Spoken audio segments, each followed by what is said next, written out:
नमस्कार अनि स्वागत छ कार्यक्रम रूपान्तरणमा। म सुप्रिया श्रेष्ठको। हरेक साता झै आज पनि समाज रूपान्तरण र प्रेरणाका कथा लिएर कार्यक्रममा पुनः उपस्थित भएकी छु। मानिसको जीवन उतार चढावले भरिएको एक कठिन यात्रा झै हुन्छ। यस यात्रामा कहिले के आइपर्छ भन्ने कुराको अनुमान सायद नै कसैले गर्न सक्छ। तर जीवनमा जस्तोसुकै चुनौतीहरू आइपरे तापनि त्यसबाट नडगमगाई जो जीवनमा अगाडि बढ्दछ सफल जीवन उसैको हुन्छ। यस्तै सफलताको एक कथा आज कार्यक्रममा प्रस्तुत गर्नेछौँ। तनहुँ जिल्ला चिसापानी गाविस दुधे खोला पुर्खौली घर भएका उपरथी डाक्टर रमिन्द्र छेत्रीको जन्म भने विक्रम सम्वत 2016 साल कार्तिक 29 गते ठमेलको भगवान बहालमा माता प्रमिला खत्री र पिता गोपाल बहादुर खत्रीबाट भएको हो। आफ्नो स्कुले शिक्षा लन्चोर स्कुल हुँदै शान्ति विद्यागृहबाट भने एसएलसी पास गर्नुभयो। स्कुले जीवनपछि त्रिचन्द्र कलेजमा विज्ञान विषय लिएर पढ्न थाल्नु भएको उहाँले पछि मानविकी लिएर स्नातक तह पास गर्नुभयो र नेपाली सेनामा सेकेन्ड लेफ्टिनेन्टमा प्रवेश गर्नुभयो। पछि मैले साइन्सलाई छोडेर चाहिँ फेरि डिप्लोमा चाहिँ नि यो बिए चाहिँ मैले सरस्वती क्याम्पसमा मैले जोइन गरेको थिएँ र त्यो पढ्दा पढ्दै अनि फेरि 36 सालतिर हडतालहरू बेपत्ता हुन थाल्यो, पढाइ पनि डिस्टर्ब। अनि मलाई बुवाले चाहिँ पहिल्यैदेखि नै कर त गरिबक्स्या हो, तर मैले सुरुमा प्रारम्भिक उसमा चाहिँ तात्कालीन साई नेपाली सेनामा जागिर खाने उद्देश्य थिएन मेरो। तर पढाइहरू डिस्टर्ब हुँदै गइसकेपछि चाहिँ अनि बुवाले फेरि यहाँ मागेको रहेछ, आर्मीमा फेरि खुल्याछ दिने दिए कति हल्लिएर बस्छस् भनेर भनिबक्स्यो। अनि त्यसपछि दिएको पास भयो, फेरि त्यता गएको गाई भयो। सेनाका उच्च पदस्थ जर्नल पदमा कार्यभार सम्हालिसकेका पारिवारिक पृष्ठभूमिमा पनि सेनाको कडा तालिम र अनुशासित जीवनले गर्दा बिचमा छोड्ने मनसाय नआएको भने होइन रहेछ उहाँलाई। सुरुवातमा अब यहाँ चाहिँ नि भनौँ न, बेसिकली सिभिल लाइफमा अलिकति फ्रिडम थियो नै। हुन त बुवा मुवाको अनुशासनमा बस्नुपर्ने हो, तर पनि ती सीमालाई पनि कहिलेकाहीँ नागेर पनि यहाँ साथीभाइहरूसँग घुम्ने फिर्ने खाने डुल्ने काम त हुन्थ्यो। तर अब एकैचोटि आर्मीमा जाँदा चाहिँ नि कडा तालिम पर्यो। त्यसमा चाहिँ नि सुरुमा चाहिँ निकै नै गाह्रो भयो। एउटा स्टेजमा चाहिँ डिस्कन्टिन्यू गर्ने हो कि भन्ने सोच पनि पलाएको थियो।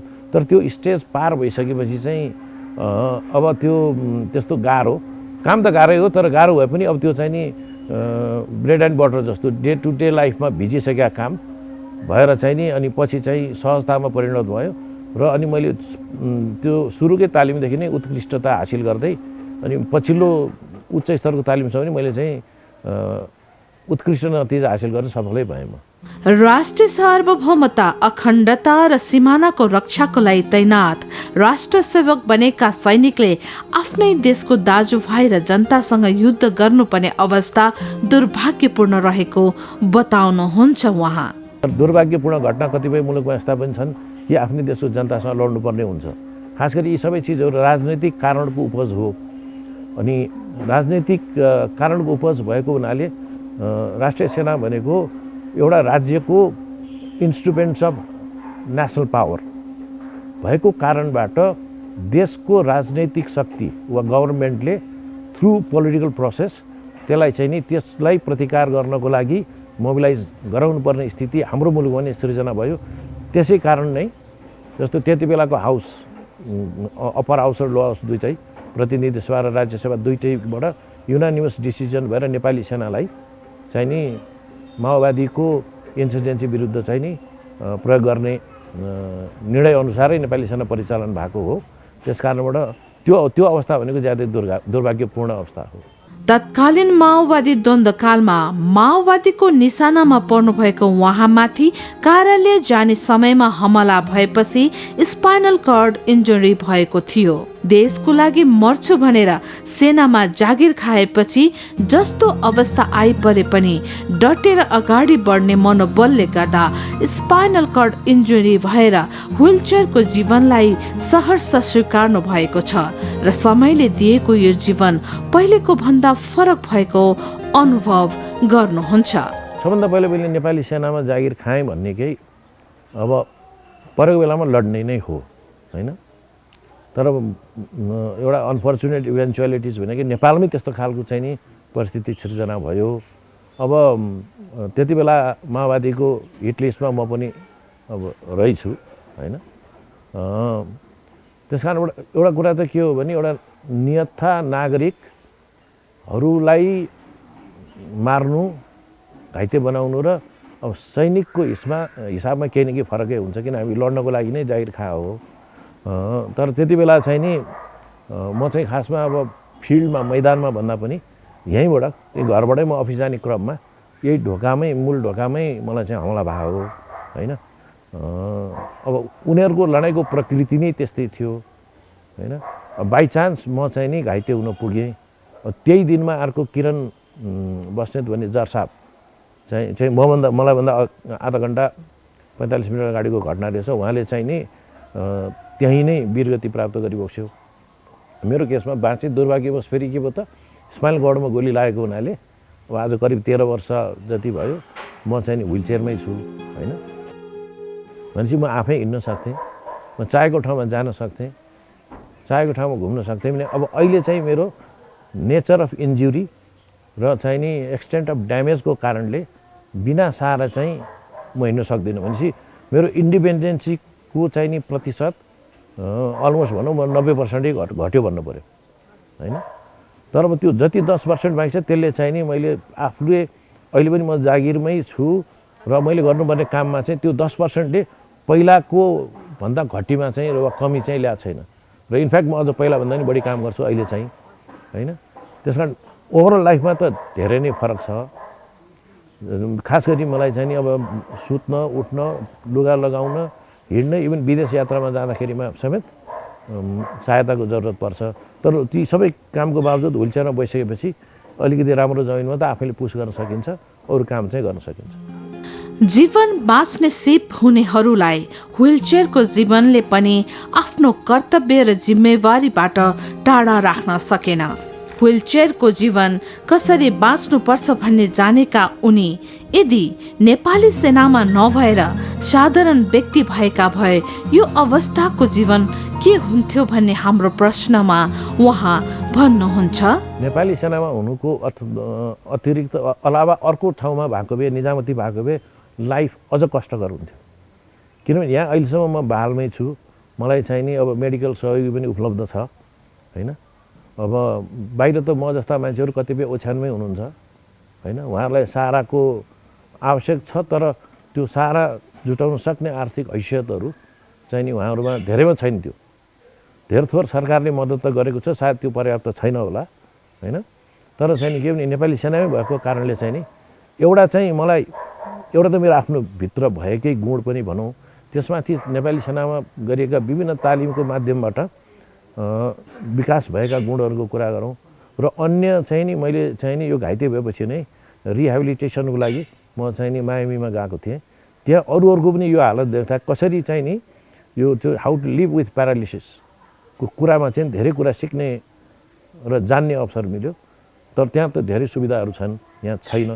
तापनि त्यसले पनि मलाई प्रेरणा दिएर म चाहिँ नि आज अहिले यो अवस्थासम्म आइराखेको हो। तर कुनै व्यक्ति नहुनु धेरै व्यक्तिहरू छन् म जस्ता र मभन्दा अझ सिभियर इन्जुरी भएका, उहाँहरूको लाइफ त कष्टकरै छ बाहिर। आफू जस्तै व्हिलचेयरमा जीवन बिताइरहेकाहरूका लागि सरल सुविधायुक्त जीवन बाँच्नका लागि कुनै योजना सोच छ कि भन्ने हाम्रो प्रश्नमा म आफैले चाहिँ अहिलेसम्म खासै सोचेको छैन। किनभने एक्लैले सोचेर मात्र त्यसले मूर्त रूप पाउन सक्दो रहेछ। तर अहिले मैले चाहिँ नि एउटा च्यारिटी खोलेँ, त्यसले चाहिँ नि खास गरी द्वन्द्वकालमा घाइते भएर अब यो सहाराको जरुरत परेका यस्ता व्यक्तिहरूलाई चाहिँ थोरै सहयोगहरू चाहिँ नि जुटाउने प्रयास गरेको छु र विगतमा केही काम भएका पनि छन्। तर अब यो काममा चाहिँ नि गभर्मेन्ट र चाहिँ नि प्राइभेट सेक्टर यो सबैले संयुक्त प्रयासमा चाहिँ नि कुनै प्रोग्रामहरू ल्याएको अवस्थामा म जस्ता र मभन्दा अझ सिभियर इन्जुरी भएका व्यक्तिहरूको जीवनोपार्जन चाहिँ अलिकति सहज चाहिँ नि हुन्थ्यो भन्नेमा चाहिँ म विश्वस्त छु। जीवनलाई व्हिलचेयरसँग दौडाउँदै समयको आवश्यकतालाई बुझ्दै राष्ट्रको कुनै पनि विपत्तिमा सेनाको अहम भूमिकालाई मनन गर्दै विगत 2 वर्षदेखि राष्ट्रिय सेवा दलको प्रमुखको रूपमा विपत्तिको बेला गर्नुपर्ने राहत र उद्धार कार्यमा तालिमयुक्त स्वयंसेवकको तयारी गर्न विभिन्न तहका विद्यार्थीहरूलाई तालिम दिने नेतृत्व गरिरहनु भएको छ, जसले समाज रूपान्तरणमा दिगो पाइला चालेको छ। चाहिँ विद्यार्थीहरूलाई हामीहरूले अनुशासन, नेतृत्वदायी भूमिका अनि निष्ठा अथवा वफादारिता र राष्ट्रिय एकतामा जोड दिएर तालिम गराउँछौँ भने त्यसको अतिरिक्त अर्को चाहिँ नि मुख्य उद्देश्य चाहिँ अब जस्तो गत वैशाखमा भैँचालो गयो नि, त्यो भैँचालोको कारणले चाहिँ नि ठुलो जनधनको क्षति भयो र चाहिँ नि स्थान विशेषमा प्रम्प्ट यो रेस्पोन्स गर्ने खालको स्वयंसेवक दस्ताहरू भएन। त्यस कारण यो विद्यार्थीहरूलाई हामीले तालिम त्यो खास गरी post disaster relief and rescue अपरेसन्समा विशेष तालिम गराएर उनीहरूलाई हामीले चाहिँ नि पठाउँछौँ। अब यसबाट चाहिँ उनीहरूले भविष्यमा दैविक विपत्ति परेको बेलामा स्थान विशेषमा बेसिकल्ली त्यो राहत तथा उद्धार कार्यमा अनि स्थानीय प्रशासनलाई स्वयंसेवक अथवा भोलिन्टियरली मद्दत पुर्याउने भन्ने हिसाबले पनि तालिम गराइरहेछौँ र यसलाई भविष्यमा अझ विस्तार गर्ने योजना चाहिँ छ। सरकारमा चाहिँ हामीले त्यो योजना पठाइसकेका छौँ। त्यहाँ चाहिँ विचार विमर्श र अध्ययनहरू भइरहेछ। त्यो भएको अवस्थामा आगामी 3 वर्षमा चाहिँ 7,500 विद्यार्थीहरूलाई चाहिँ तालिम गराउँछ र त्यति बेला चाहिँ नेपालको अहिलेको 75 जिल्ला छ, सबै जिल्लामा चाहिँ यो तालिमहरू विस्तार हुनेछ। कठिनाई र समस्यालाई एकातिर राखेर कसरी उनी साना साना खुसीमा रमाए एक सुखी जीवन स्थापना गर्न सफल भएका छन्, कसरी उनी आफ्ना साथीभाइका लागि प्रेरणाका स्रोत बन्न पुगेका छन्, आउनुहोस् हामी पनि हेरौँ। रविन्द्र छेत्री जर साहब हामी 2036 सालमा नेपाली सेनामा भर्ना हुँदादेखिको हामी साथी हो। रविन्द्रको बारेमा भन्नुपर्दा अब हाइली प्रोफेसनल व्यक्ति हो। हामीसँगै कतिपय तालिम गर्दा सधैँ पहिला दोस्रो भएर उसले आफ्नो क्यारियर बनाएको छ। उसले नै हाम्रो अहिले बेसिकको हाम्रो 16औं बेसिकको चाहिँ नि सबै अधिकृत रथीवृन्दहरूको गार्जियनसिप लिएको छ। जहिले पनि उसले सबैलाई बोलाइ भेटघाट गर्ने, हामी मात्र नभए हाम्रो परिवार, छोराछोरी, नाति नातिनासम्मको उसको देखभाल छ। अब रविन्द्र छेत्री जर साहबलाई चाहिँ मैले चाहिँ 38 वर्ष अगाडिदेखि चिन्छु। हामी दुईजना साथी हौ। बिफोर आर्मीमा जानुभन्दा पहिलेदेखि नै हामी साथी हौ। किन एउटा त हाम्रो टोल पनि नजिक उहाँको सामाकोशी, मेरो नयाँ बजार। अनि रविन्द्र छेत्री मान्छे भनेको एउटा यस्तो मान्छे हो जसको मनोबल, उसको जस्तो मनोबल सायद कसैको हुँदैन होला। यति पनि डगमगाएको छैन। उहाँलाई अझै पनि विश्वास छ म एक दिन हिँड्छु भनेर। भगवान्ले मलाई लाग्छ म मेरो माचुन्जेल पिरियडमा त्यो देख्न पाउनेछु भनेर उहाँको मन। र उहाँले is a very good commander, एकदम राम्रो कमान्ड गर्न सक्नुहुन्छ। उहाँले जुन ठाउँमा जुन अफिसमा गएर पाइलट हुनु त्यसलाई एकदम राम्रो बनाउनुहुन्छ। उहाँको प्रशंसा नगर्ने मान्छे नै छैन हो। तर उहाँको हक्कापन छ, मान्छे डराउँछन्। यसो त बाघै जस्तो छ, यो झम्टेला जस्तो छ। जस्तै यो एनसीसी भन्ने कुरो तपाईँहरूले सुनिरहनु भएको छ, राष्ट्रिय सेवा दल। यो 22 सालमा स्थापना भयो भने अलमोस्ट खतमै जस्तो भइसक्यो थियो। त्यसको एक्टिभिटिज केही पनि थिएन। जब उहाँ त्यहाँ छिर्नुभयो, अहिले 2025-3000 मान्छेहरूले चाहिँ स्टुडेन्टहरू, यङ जेनेरेसनका मान्छेहरूले चाहिँ एकदम सहभागी भएर चाहिँ राष्ट्रिय सेवा हामीले के गर्ने भनेर त्यतातिर प्रेरित भइरहेछ। यिनै कुराहरूले गर्दाखेरि उहाँ एउटा सच्चा लिडर। सायद अब धेरै ठुलो कुरो होला यो त। उहाँ जस्तो मान्छे आर्मीबाट रिटायर भएर नेपालको प्रधानमन्त्री भयो भने चाहिँ यो देशले केही न केही अवश्य गर्नुहुन्छ। राजनैतिक अस्थिरता, आर्थिक विपन्नता, कष्टकर जीवन बीच सबैलाई देश दुखी रहेको बेला देश कता गइरहेको देख्नुहुन्छ त भन्ने हाम्रो प्रश्नमा यो चाहिँ नि अलिकति अप्ठ्यारो कुरा पनि हो। अब समय परिस्थितिसँग परिवर्तनहरू आउँछ हैन, किनभने यथास्थितिमा मुलुक कहिले पनि रहँदैन। चाहेर पनि कसैले चाहेर पनि रोक्नै सक्दैन त्यो चिजहरू हैन।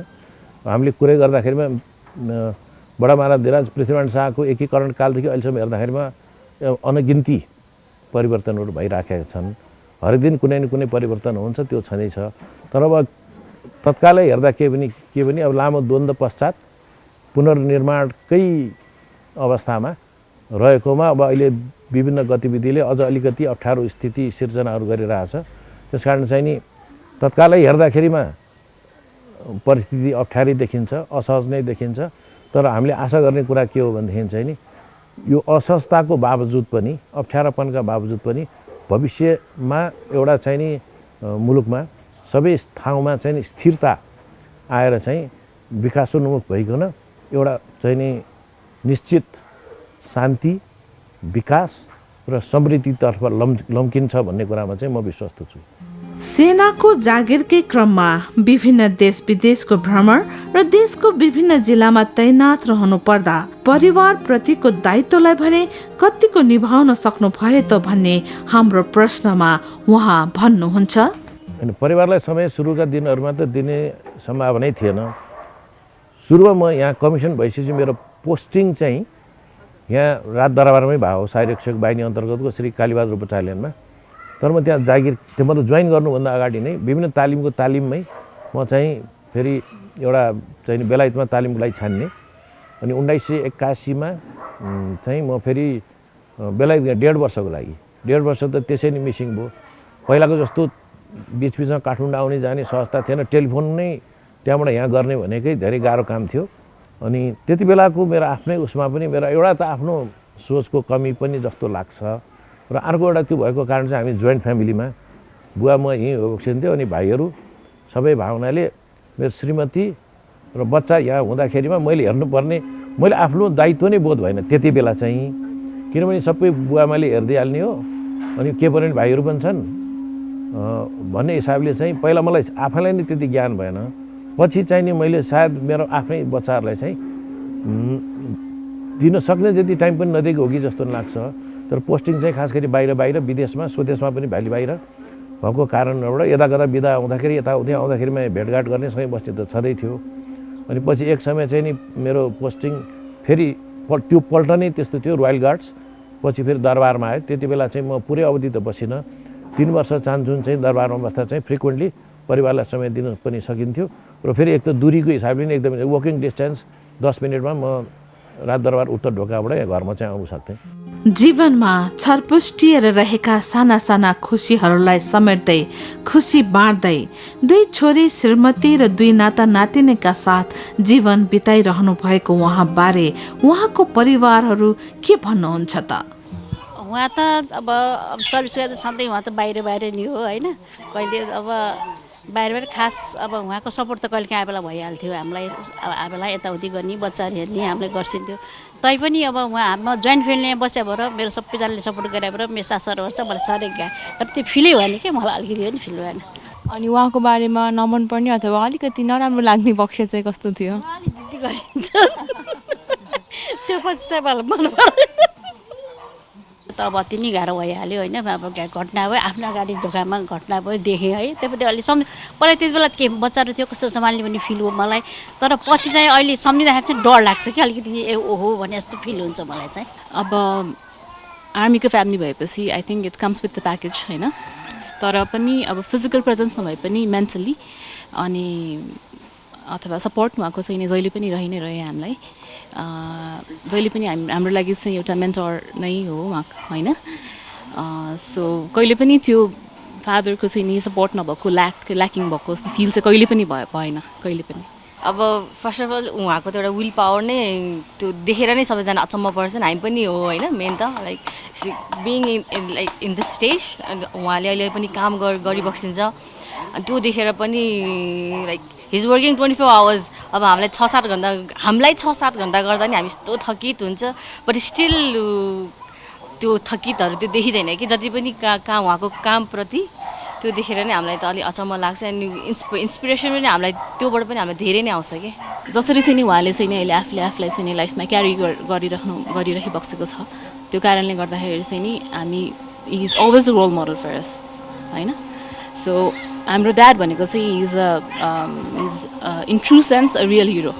फ्रिडम भनेर जस्तो फ्रिडम त होइन तर अब जस्तो आफ्नो जे गरे पनि जे नि डिसिजन मेकिङमा लाइक फुल सपोर्ट गर्छिन्थ्यो। आफूलाई गायक नमान्ने तर एल्बम निकाल्नु भएर उक्त एल्बमबाट उठेको रकमबाट समाज सेवा गर्न भ्याउनु हुने उहाँको पहल र नेतृत्वमा नेपाली सेनाको अडियो भिडियो शाखाको स्थापना भएको छ। गीत गाउनेहरू अर्थ अब क्रिकेटदेखि गाएर हिँडिन्थ्यो होइन, यही सामु खुसीको गराहरूमा कति गीत गाएर हिँड्यो होला, त्यो आफ्नै ठाउँमा छ। तर म त्यस्तो खालको कलाकारै वा गायकै चाहिँ होइन, किनभने मैले सङ्गीतमा तालिम लिएको पनि छैन, मलाई केही पनि थाहा छैन। तर संयोगवश मैले चाहिँ नि विगत 11 वर्ष नेपाली सेनाको अडियो भिजुअल सेक्सन, खास गरी टेलिभिजन प्रोग्राम चलाउने अफिसको पनि नेतृत्व गरेको थिएँ। त्यहाँ त अब नेचुरली स्टुडियो हुनु, अनि रेकर्डिङ स्टुडियो हुनु, रेकर्डिङ ग्याजेट्सहरू हुनु, त्यो सबैको भयो। संयोगवश एउटा हाम्रो आर्मीमा एकजना क्याप्टेन साहब हुनुहुँदो रहेछ, क्याप्टेन विशेष पौडेल, उसको चाहिँ मेरो अफिसमा पोस्टिङ भयो। अनि उसको चाहिँ नि यो विषयमा दखल रहेछ। दखल भएको कारणले मैले चाहिँ नि अनि ल एउटा दुईवटा ऊ बनाएर म नि गाउँछु भने त्यत्तिकै गर्दा गर्दै आखिरमा सबले चाहिँ नि अलिकति इन्करेजमेन्ट जस्तो दिएर एल्बम नै निकाल्नेसम्मको स्थिति आयो। त्यस्तो परिष्कृत त होइन, तर वर्केबल थियो। तर पनि धेरै चाहिँ नि को माया पाएर त्यो एल्बम चाहिँ नि बिक्री भयो। बिक्री भएर चाहिँ नि खर्च कटाएर 30 लाख रुपियाँ जति जेनेरेट भएको थियो। त्यो 30 लाख रुपियाँ चाहिँ मैले बुवा र उहाँको नाममा एउटा च्यारिटी खोलेँ। त्यो च्यारिटीले चाहिँ सोसल प्रोग्राममा चाहिँ धेरै भाग लियो, सहयोग, धेरै निडिजहरूलाई चाहिँ सहयोग पुऱ्याएको छ। त्यसमा डिसेबलहरूको लगायत अस्ति गएको वैशाखको भूकम्पको भिक्टिम्सहरूलाई पनि प्रशस्त मात्रामा राहत वितरण गर्ने, क्लोदिङ, ब्ल्याङ्केट्स, टार्पुलिनहरू, सिजिआई सिट्स जो जस्ता पाताहरू लगायत चाहिँ नि त्योभन्दा अगाडि चाहिँ कतिपय स्कुलहरूलाई यो खेलकुदका सामान अनि यो लाइब्रेरीलाई पुस्तकहरू वितरण गर्ने कामहरू धेरै भएको छ भने कुनै कुनै गाउँमा पानीको व्यवस्था थिएन। अरू अन्य संस्थाको सहयोगबाट करिब 35 लाखको खानेपानीको प्रोजेक्ट, यस्तो प्रोजेक्टहरू गरिरहेको छु। अब खास गायन क्षेत्रमै भन्दाखेरिमा चाहिँ मैले त्यो एल्बम निक्लेपछि आजसम्म फेरि गाउन चाहिँ गएको छैन। एल्बम निकाल्दा गाउनु भएको उहाँले त्यसपछि फेरि गाउनु नभएको भन्दै हाम्रो अनुरोधमा फेरि एकचोटि गुनगुनाइदिनु भयो।